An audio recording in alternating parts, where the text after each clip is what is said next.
해마다 6월이 되면 우리는 우리 나라를 또 더 생각하지 않을 수가 없습니다.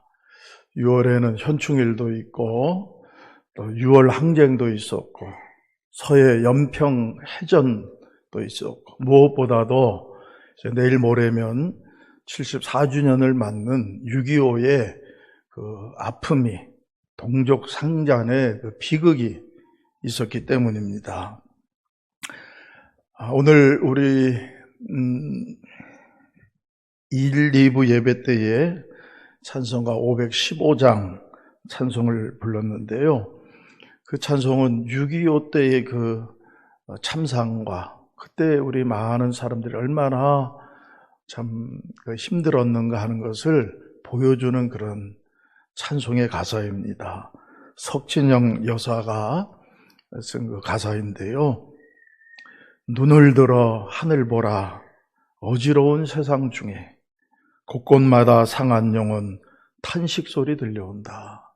전쟁으로 인해서 정말 마음도 상하고 몸도 상하고 너무너무 피폐해진 그 상황.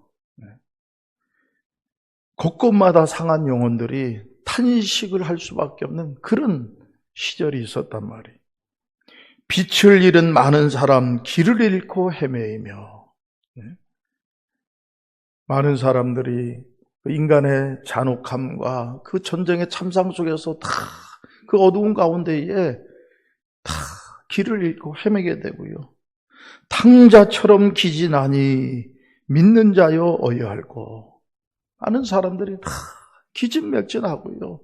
살 소망을 잃어버린 길을 잃어버리고 살 소망을 잃어버린 그런 상황이 있었다 하는 것입니다. 이때에 믿는 자요.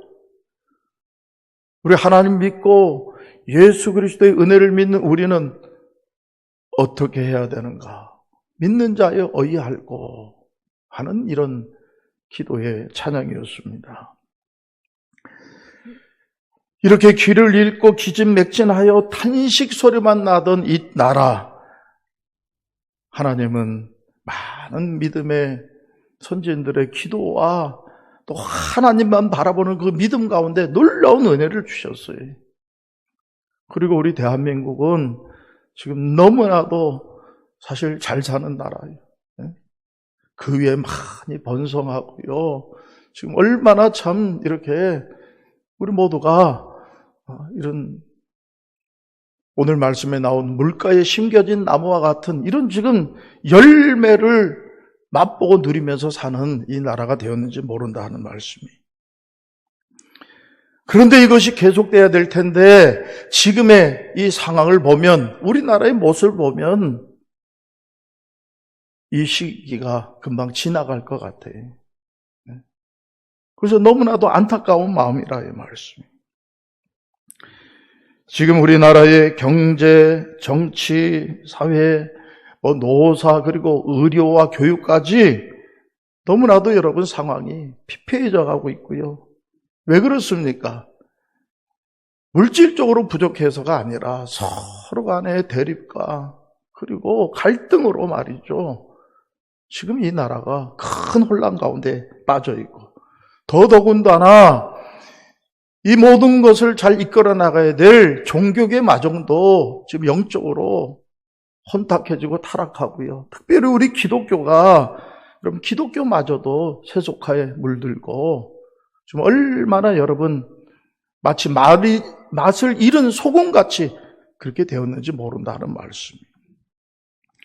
그래서 지금 이 나라, 이 민족의 앞길을 걱정하지 않을 수가 없다 이 말씀이에요.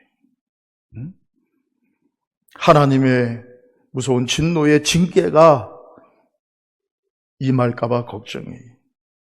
이러다가 또 다시 전쟁이 일어날까 봐 여러분 걱정하지 않을 수가 없다 이 말씀. 지금 여러분 이 한반도를 둘러싼 모든 세계 정세를 여러분 한번 보십시오.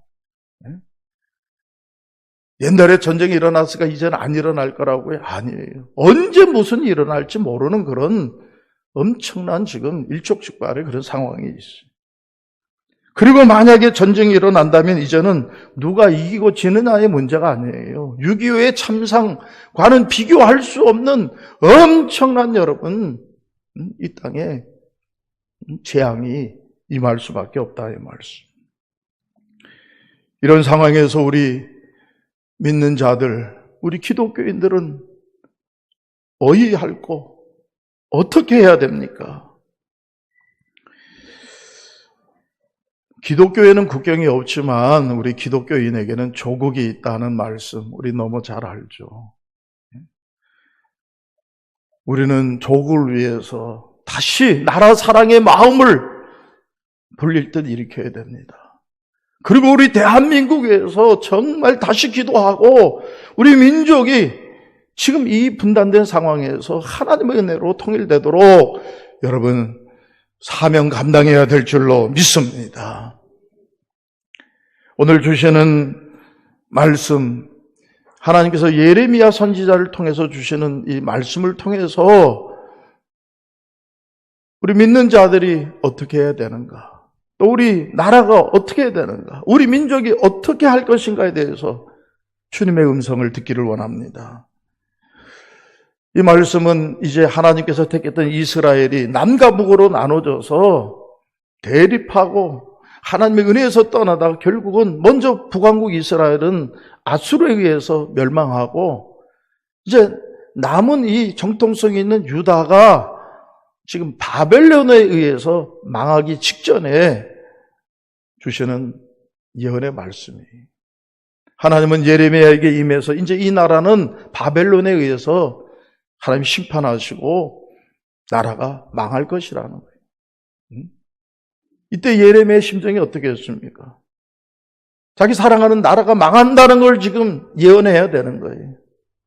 그러나 하나님의 말씀이기 때문에 회개하고 돌아오지 않으면 망한다, 이제 곧 망한다 하는데요, 저들은 돌아오질 않아요. 오히려 예레미야를 감옥에 쳐놓고요, 조롱하고 고문을 하고 괴롭혔어요. 그럼에도 불구하고 예레미야는 그런 가운데서도 하나님은 이 나라는 망하게 하지만 다시 70년 후에 이 나라를 다시 하나님의 거룩한 뜻을 위해서 세울 것이라는 것을 예언합니다. 그러면서 오늘 두 나무의 이 이야기를 우리에게 전해주고 있는 거예요. 이 두 나무는 바로 우리 인생을 의미하기도 합니다. 그리고 우리가 살아가는 공동체를 상징하는 것이기도 해요. 한 나무는 사막 가운데 있는 가시떨기 나무예요. 여러분, 뜨거운 그 사막 광야에 나무가 있긴 있는데 그 나무가요, 그 태양빛에 의해서 또 물은 없고 하니까 완전히 가시만 남은 가시떨기 그 나무예요. 또 한 나무는 물가에 심겨진 나무라 그랬어요. 여러분, 지금 우리 인생은 어떤 나무입니까? 여러분, 우리 가정은 지금 어떤 나무와 같습니까? 우리 나라는 지금 어떤 나무와 같습니까? 여러분, 다 물가에 심겨진 나무와 같은 그런 참으로 복되고 아름다운 여러분의 심령, 여러분의 인생, 여러분의 가정, 우리나라 되어지기를 간절히 바랍니다. 이 사막에 외롭게 말이죠, 가시만 남아서 있는 그런 흉측한 이런 가시떨기와 같은 그런 존재가 돼서는 안 돼. 그런데 왜 이 사막에 가시떨기와 같은 나무가 있는 것입니까? 오늘 말씀해 보니까 그것은 생명의 근원 되시는 하나님을 떠나서 사람의 힘을 믿고 육신의 힘을 믿고 살아가기 때문에 저주를 받아서 그렇다는 거예요. 여러분, 우리 하나님은 저주하시는 하나님이 아니에요. 하나님은 복 주시는 하나님이에요. 복의 근원이 되셔요. 하나님 주시는 모든 좋은 것들이 복이고 이 복은 하나님께로부터만 오는 것을 여러분 믿으시면 아멘 하시기 바랍니다. 제가 오늘도 어느 분이 기도받길 원해서 마음껏 축복했어요. 여러분, 하나님은 자꾸 복을 비는 걸 좋아해요. 목사는 계속 복을 비는 겁니다. 제 아들들도 제가 기도하면서 복을 빌며 기도해요. 근데 문제는 뭐냐? 복을 비는 건 목사가 하는 거고요. 하나님 복을 주세요. 응? 하나님 복이시니까 이분에게, 우리 교회에, 우리 자녀들에게 복 주세요. 복을 빌지만 주시는 건 누가 주냐? 하나님이 주는 거예요. 또 받는 건 누가 받습니까? 내가 받아야 되는 거예요, 여러분. 아무리 목사가 축복해도 여러분이 그 복을 믿음으로 나의 것으로 받지 않으면 아무 소용이 없어요. 제 자식들이라 할지라도 내가 그렇게 지금 축복하며 기도하지만요, 저들이 믿음으로 하나님 앞에 주님 안에 있지 않으면 그 복은 하나도 못 받는 거예요. 왜 가시떨기와 같이 됩니까? 하나님 복 주시길 원하는데 내가 복을 안 받는 거예요. 복의 근원이신 하나님을 떠나 있는 거예요. 내 어떤 인간의 힘을 의지하고 내 체력을 의지하고요, 사람의 어떤 지혜와 능력을 의지하기 때문에 하나님 주시는 복을 못 받으니 복을 받지 못하는 것을 저주라 그러는 거예요. 하나님 저주하시는 하나님이 아니에요. 복 주시길 원하는데 내가 복을 안 받으니 저주스러운 상태에 떨어지고 만다 이 말씀. 그러니 좋은 일을 보지 못하는 거예요. 나쁜 일만 생기죠. 응? 하나님의 은혜가 없으니. 여러분, 살아가는 게 내 노력대로만 됩니까? 아니죠. 뭔가 전능하신 분으로부터 위로부터 내리는 복이 있어야 되는데 그게 없으니까 맨날 사는 게 힘들고 그냥 아둥바둥 살다가 그냥 비참하게 여러분 인생을 끝내서는 안 돼요. 그래서 사람이 거하지 않는 땅에 거하는 그런 고독하고 외로운 여러분 인생을 살면 안 돼요. 하나님 그걸 원치 않으셔요. 주님 안에서 함께 서로 사랑하며 살기를 원하시는 거예요. 이런 가시떨기와 같은 삶은 결국은 모든 것을 다 빼앗기는 거예요. 여러분, 지금 내가 막 모은 것 같지만요, 이어지는 말씀에 보면 하나님이 자고새 얘기를 하는데, 자고새는 저 중동 지방에 있는 새인데요, 꿩가에 속했지만 생긴 건 닭처럼 생겼는데 알을 많이 낳는데, 그리고 이 자고새는요, 그 알을 많이 낳는데 나는 걸 자기가 품고 있는 거, 옆에 다른 자고새가 알을 낳잖아요. 그러면 그것도 자기에 품는다는 거예요. 그런데 때가 되면 이제 새끼들이 나올 거 아니. 그러면 얘들이 조금 있다가 다 날아가 버리고 다 없어지고 말아요. 이런 자고새와 같이 어리석은 삶을 살지 말라고 말합니다. 여러분, 세상에서 아무리 내가 모으고 내가 다 훔켜잡으려고 해도요, 때가 되면 다 날아가는 거예요.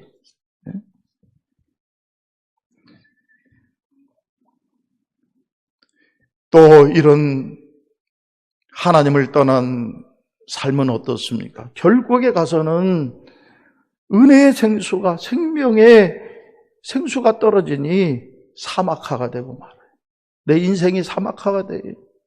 가정이 사막화됩니다, 여러분. 나라도 하나님을 떠나면은 사막 같은 나라가 되는 거예요.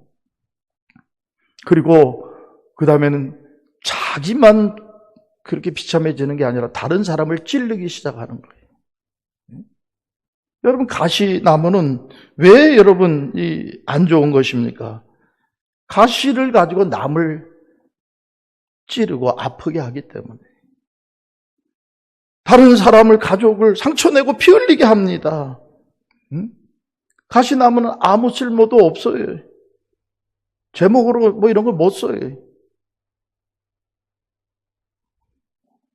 그리고 쓸모가 없을 뿐만 아니라 다른 사람을 힘들게 한다 이 말씀. 여러분, 얼마나 많은 사람들이 입을 통해서 나오는 말의 가시로 얼마나 많은 사람들을 찌르고 있습니까? 마음에서 나오는 이 욕심의 가시로 얼마나 많은 사람들을 여러분 괴롭히고 있습니까? 그런 존재가 되면 안 되는 거예요. 사사기에 보면 요담의 우화라고 하는 그 이야기가 나오죠. 아비멜렉이 자기가 스스로 왕이 되려고 결국 형제들을 다 죽여요. 기드온의 아들들을 다 죽이고 자기가 왕이 되는데 그 사건을 비유해서 가시나무가 왕이 됐다. 가시나무가 왕이 된다면 나중에 자기가 불타 죽으면서 거기서 나오는 불로 다른 나무들을 다 태운다는 거예요. 여러분, 이런 인생도 많고요. 이런 가정도 있어요. 이런 여러분 사상의 집단이 있어요. 이게 뭡니까? 바로 공산주의. 저 북한을 보세요, 여러분. 결국은 가시나무와 같은, 사막의 가시나무와 같은 그런 존재가 되고 말고요. 거기서 그냥 그 권리 많은 사람들, 거기서 나오는 그 악으로 인해서, 그 여러분 불로 인해서 얼마나 많은 사람이 고통을 받고 있느냐의 말씀. 그러면 어떻게 해야 됩니까? 우리는 물가에 심기운 나무와 같은 인생이 되어야 될 줄로 믿습니다. 여러분, 가정에 물가에 심겨온 나무와 같은 그런 아름다운 가정 되시길 주의 이름으로 축복합니다. 우리나라가 그런 물가에 심겨진 나무와 같은 나라가 되어야 돼요. 여러분, 물가에 심겨진 나무를 한번 생각해 보세요. 얼마나 아름다워요. 나무가 있는데 거기에 시냇물이 차르고, 강가에 나무가 있고요, 호수에 나무가 있다든지, 그 풍경조차 아름답지 않습니까? 그런데 막 더위가 오고 가뭄이 오면 어떻게 돼요? 그 나무는 아무 걱정 근심 없어요. 왜? 뿌리가 물가에 있으니까 계속해서 물을 공급받으니까요. 오히려 뜨거우면 더 이런 나무는 물을 빨아들이면서 더 잘 자라고요. 뭐 광합성이라 그럴까? 이런 거 더 자라고요. 그 다음에 열매가 더 달고 풍성하게 되는 거예요. 결실이 풍성하다. 하나님은 우리가 이런 풍성한 열매의 삶을 사시기를 원하는 줄로 믿습니다. 그런데 왜 이 물가에 심겨진 나무가 이렇게 아름답고 풍성하고 결실이 있는 것입니까? 물 때문이에요. 여러분, 이 물이 무엇입니까? 이어지는 이 예레미야 17장 13절에 보면 이 물은 바로 생수의 근원이신 여호와라고 말씀하고 있어요. 여러분, 주님이 바로 우리의 생명의 근원이 되시는 것을 믿으시기를 바랍니다. 여러분, 물이라고 하는 건 이건 생명과 아주 직결이 되는 건데요. 여러분, 우리 생명이 어디서 왔어요? 하나님으로부터 왔어요. 하나님 주시는 그 은혜, 사랑, 이게 바로 생명과 같은 물이라 이 말씀. 에스겔 47장에 보면 하나님의 보좌가 있는 성전 문지방으로부터 물이 나오는데 그 생명강이 흐르면서 점점 커지고 나중에 바닥까지 이르는데 그 옆에는 다 나무들이 무성하고 열매들이 풍성해서 그걸 먹고 살 수 있게 하는 그런, 살게 하는 물이더라는 얘기예요. 이것은 무엇입니까? 바로 하나님으로부터 나오는 하나님의 은혜와 말씀을 의미하는 줄로 믿습니다. 하나님은 말씀이셔요. 하나님은 은혜예요. 그 은혜와 말씀을 이렇게 생수와 같이 우리에게 흘려주셔요. 그리고 요한복음 7장 37절에서 우리 주님 예수님께서 누구든지 목마르거든 내게로 와서 마시라. 나를 믿는 자는 성경의 이름같이 그 배에서 생수의 강이 흘러나리라. 아멘. 네. 바로 생수의 근원은 예수님 자신인 것을 말씀하시고요. 나를 믿을 때 이 생수의 강이 너에게 임하고 그것은 바로 성령의 역사라고 말씀해주고 계시는 거예요. 여러분, 그렇습니다. 이 물은 무엇입니까? 우리에게 다시 생명을 주는 반석이신 예수 그리스도부터 나오는 십자가 복음의 말씀인 줄로 믿습니다. 이 은혜의 말씀, 이 생명의 말씀이 우리에게 계속 흘러 들어가야 돼요. 그 곁에 있을 때 우리는 참으로 복된 인생이 되고 복된 가정을 이루게 되고 우리나라도 그런 복된 나라가 될 줄로 믿습니다. 여러분, 인생이 피곤하고 힘들고 지치는 이유는 무엇입니까? 여러분, 지금 어떤 문제로 지금 힘들고 괴롭습니까? 무엇이 떨어져서 그렇습니까? 알고 보면 이 물이 떨어져서 그런 거예요. 이 은혜의 생수, 이 말씀의 생수, 영원한 여러분 축복의 이 생수가 떨어져서 그래요. 그 곁에 있는 저와 여러분 되어주기를 주의 이름으로 축원합니다. 물가에 심겨진 나무가 되어야 됩니다. 그런데 우리만이 아니에요. 이 나라, 내가 속해 있는 공동체도 물가에 심겨진 나무와 같은 나라가 되어야 돼요. 왜 그렇습니까? 여러분, 나라의 흥망성쇠가 바로 하나님 손에 있기 때문이에요.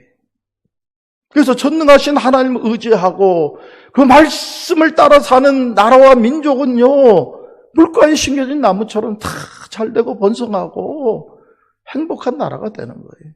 하나님 지켜주시는 나라가 되는 거예요. 여러분, 우리나라의 정치인들 때문에 실망이 많으시죠? 실망이 없으면 다행인 거고. 근데 저도 실망이 많아요. 왜? 이 사람이 되면 잘 되겠다 싶은데 알고 보면 그렇지 않아요. 나중에 보면 안 그래요.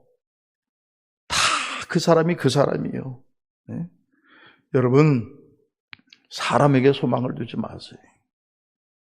여러분, 우리가 정치인들을 위해서, 지도자를 위해서 기도는 해야 되지만 왜 우리가 기도하는 겁니까? 그들을 하나님이 붙잡아서 바로 세워서 하나님의 좋은 도구로 쓰임받기 위해서 기도하는 것이지 저들이 나라를 지키는 거 아니에요. 군인이 나라 지키는 것 같지만 여러분, 우크라이나의 전쟁이나 이런 것도 보면요, 얼마나 양쪽에다 그 전쟁하면서 그냥 자기들 배를 채우는 이런 군인 고위 지휘관들이 많은지 몰라요. 아니, 그게 그럴 수 있는 겁니까? 지금 젊은이들은 피 흘려 죽어가는데, 그게 세상이에요, 여러분. 무기 많다고 병력 많다고 이기는 게 아니에요, 여러분. 하나님이 도우시는 나라가 승리하게 될 줄로 믿습니다. 하나님이 함께 하시는 나라가, 하나님이 그 나라를 세워서 빛나게 하시는 거예요. 그래서 이어지는 이 예레미야 18장에 보면 하나님은 토기장이의 이야기를 해주시는 거예요. 예레미야가 실망하고 나라는 망하고 이럴 때에 하나님 뭐라고 말씀하시죠? 너 저기 토기장의 집에 한번 내려가 봐라. 질그릇을 빚는 사람이 있잖아요. 그래서 내려가 봤어요. 이 보고 있으니까 이 빚는 이 토기장이가요, 이 발물레를 돌리면서 농로라고 하는 것을 돌리면서 이렇게 이거 짓잖아요. 여러분들 사랑과 영혼 다 보셨죠? 하는데 하다가 토기장이가 갑자기 그냥 이걸 콱 뭉그러뜨리더니 버리더라는 거예요. 그리고 다시 거기서 뭐 불순물 같은 거 꺼내고 다시 반죽하더니 다시 이렇게 빚더라는 거예요. 그때 하나님의 음성이 들려오는 거예요. 내가 택해서 이렇게 진흙 같은 유다를 아름다운 그릇을 만들려고 했는데 이 속 안에 나쁜 것들이 너무 많아. 그래서 이걸 다시 내가 빚겠다는 거예요. 그런데 이것을 누가 막을 수 있냐 이 말이에요. 진흙이 여러분 토기장이를 막을 수 있습니까? 진흙은 진흙일 뿐이에요, 여러분. 이 모든 것을 빚으시고 모든 것을 사용하시는 분은 토기장이신 우리 인생의 주인이신 하나님이신 줄로 믿습니다. 모든 것이 하나님 손에 있는 거예요. 나라의 흥망성쇠도 하나님 손에 있습니다.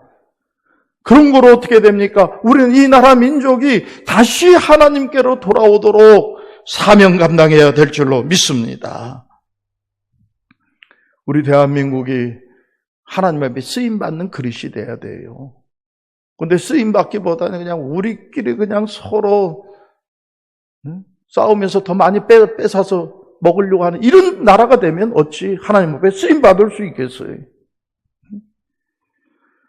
하나님의 은혜에 감사하고 하나님 안에 있는 나라가 되어야 되는데 하나님 은혜에서 떠나버리면 어떻게 되겠어요?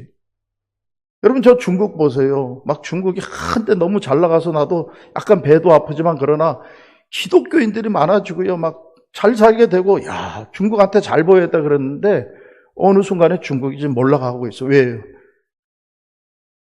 공산당들이요, 예수 믿는 사람들이 막 공산당원보다 많아지니까 큰일 나겠거든. 그러니까 교회를 허물고 핍박하고 십자가를 여러분 부수면서 내리고 시진핑 체제에 들어와서 그러면서 나라는 어떻게 되느냐, 여러분 지금 몰락하고 있는 거예요, 여러분.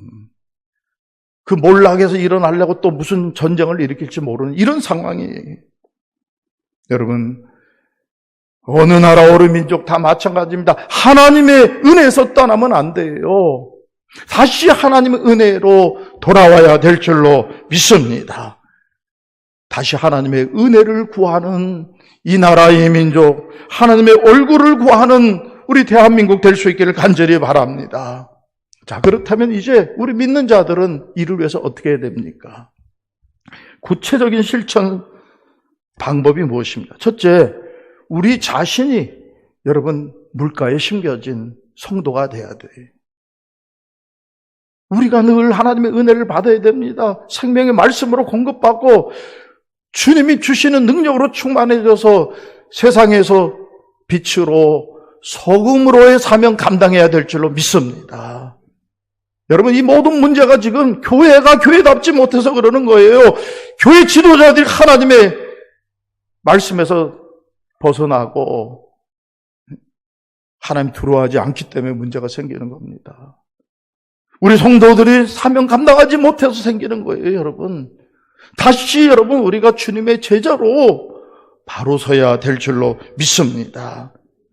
그리고 그 다음에 어떻게 됩니까? 우리는 주님의 이 귀한 공동체인 교회를 지켜내야 됩니다. 여러분, 아무리 교회에 문제가 있는 것 같아도요, 하나님은 교회를 통해서 일하셔요.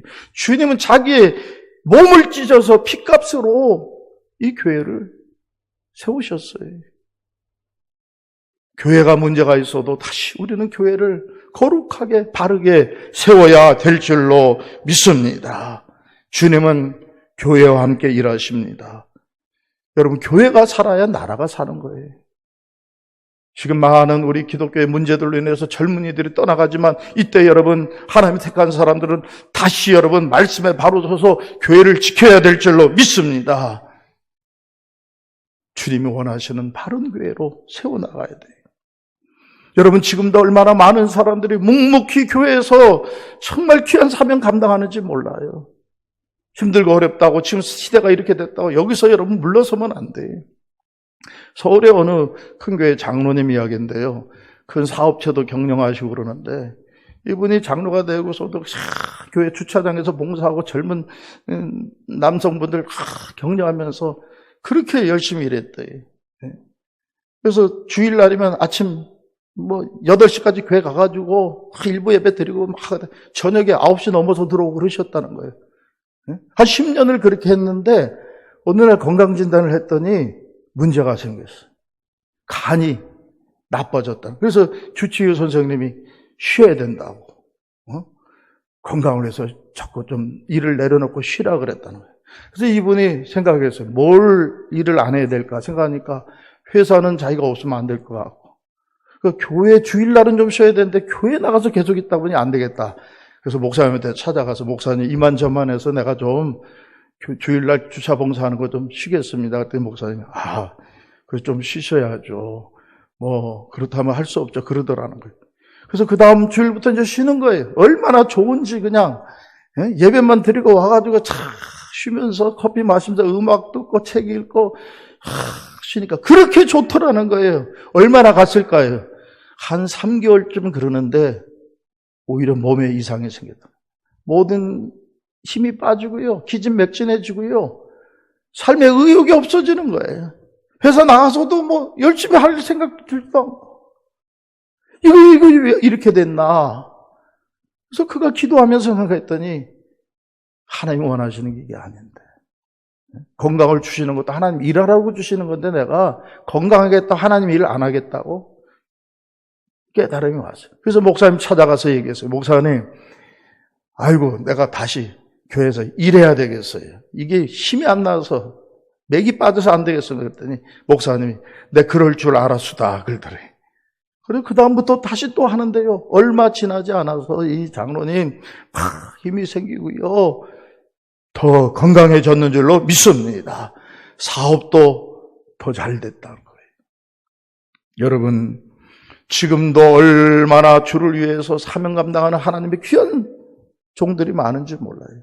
우리도 흔들리지 말고 여러분 주님의 교회를 끝까지 잘 건강하게 지켜야 될 줄로 믿습니다. 마지막으로 나라와 민족을 위해서 우리는 뜨겁게 기도하는 사명 감당해야 돼요.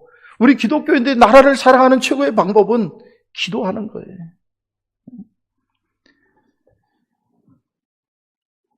에스더 4장에 보면 모르드게와 에스더의 이야기가 나오죠. 나라가 망해서 페르시아에 사는데, 그런데 지금 유대 민족이 다 멸절될 수밖에 없는 위기 상황이 되었어요. 이때 어떻게 합니까?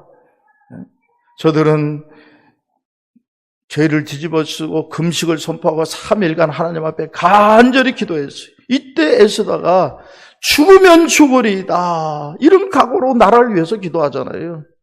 그때까지 에스더는 유대인에게 드러나지 않았는데, 또 왕에게 함부로 나가면 안 되는데 내가 나라를 위해서 죽을 각오를 하겠다. 그리고 기도하고 나갔더니 하나님 그 기도를 들으시고 모든 상황을 역전시켰는 줄로 믿습니다. 악의 세력을 다 진멸하고 하나님은 유대인들을 다시 세계의 중심이 되게 해주셨다는 거예요.